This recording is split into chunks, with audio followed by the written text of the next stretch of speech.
Hi class, for this section we're going to be looking at 1.4 from book number 1, and here's the main idea on operations with polynomials.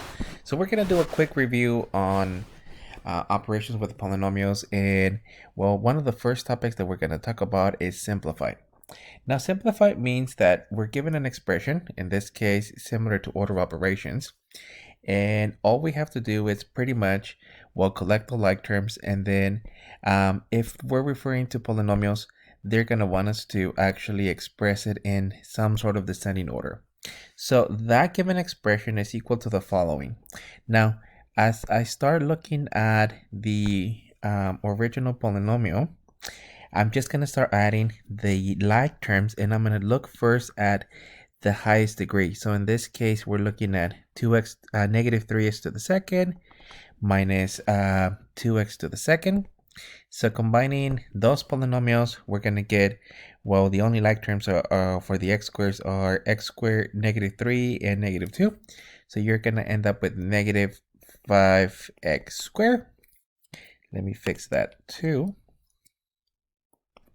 And then as we look at the next value in descending order, it's actually going to be our x's. For our x's, we have an x here, an additional 5x there, and an additional x there. So we have a total of, well, technically 5, 6, and 7. So I'm just going to write it as plus 7x. And then the last portion of the problem is going to look at the constants. In this case, we have a 90. We technically have a 90 and a minus 1, or plus 89. So we're talking about our final answer. It's going to be 89. For this actual problem, that happens to be our final answer. The main idea is that we're looking at the polynomials and we're combining them, and in this scenario, we're writing them in descending order. Let's take a look at problem B.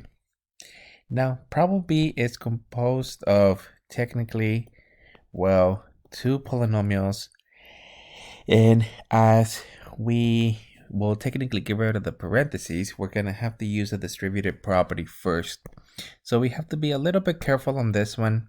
Before you combine this x squared with any other, in this case we don't have any x squares, but like this x with that x, you're going to have to distribute the actual to those two values, and then the negative 1 times those two.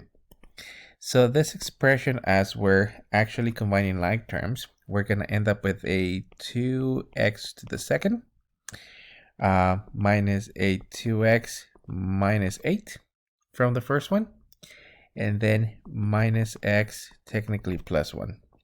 And you have to be very careful here because you technically have a negative 1 times x is going to give you the negative x. Negative 1 times negative 1, it's going to be a plus 1. At this point, we're just going to be collecting like terms.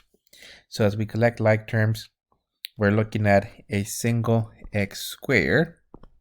So we're looking at, this is equivalent to a 2x to the second.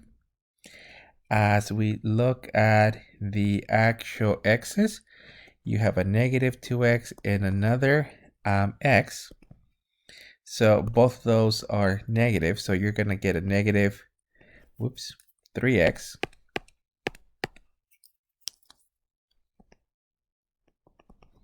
And then the last portion is going to be looking at the constants. So we have a negative 8 and a plus 1.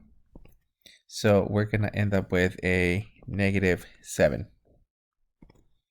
That's going to be our final answer for problem B.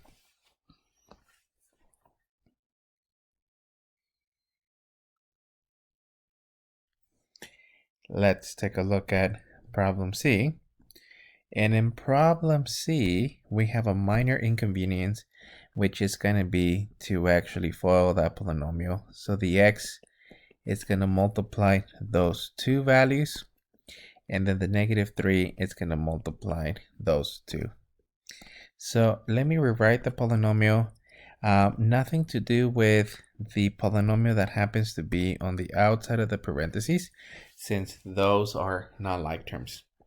So as we multiply the polynomial and we multiply x times x, this is equivalent as x to the second.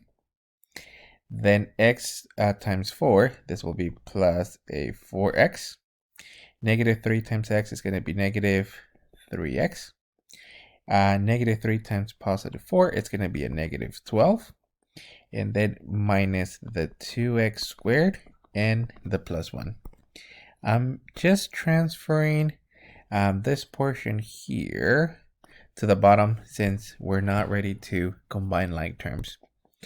As we're combining like terms, I'm going to start once more with the highest exponent. And our highest exponent is going to be an x to the second. So technically an x squared and a minus 2x squared is going to give us a negative x squared. As we try to look for the x's, we're looking at this is a 4x positive next to a, in this case, a negative 3x or minus 3x. So that will be a plus x. And then the last portion is going to be as we're combining the constants. With the constants, you only have a negative 12 and a plus 1 or a negative 11.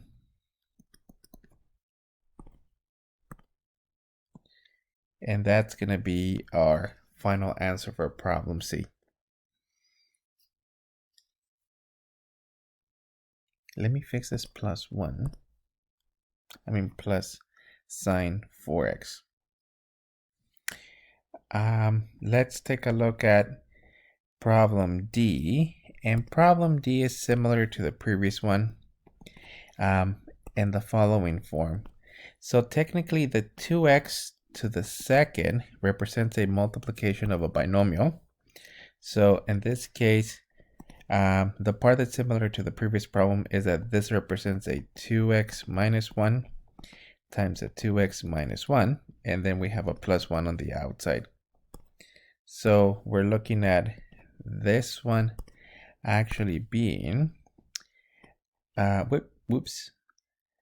missing a 2, so I'm missing this 2 here.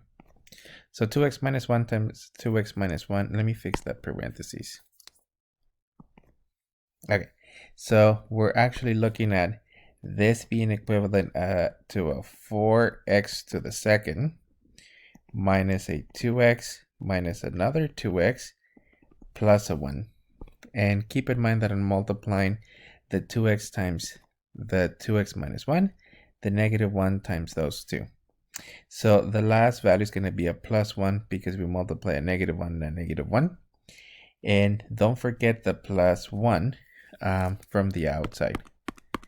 So in this scenario, I'm just going to rewrite this plus 1 and just make a side note that this plus 1 is that plus 1. The last portion of this one, it's going to be to, combine all like terms. So we're looking at this is equivalent to a 4x squared. And we technically have, x's next to each other. So we're going to say that this is a minus 4x and then plus a 2. So our final answer is going to be a 4x squared minus 4x plus a 2.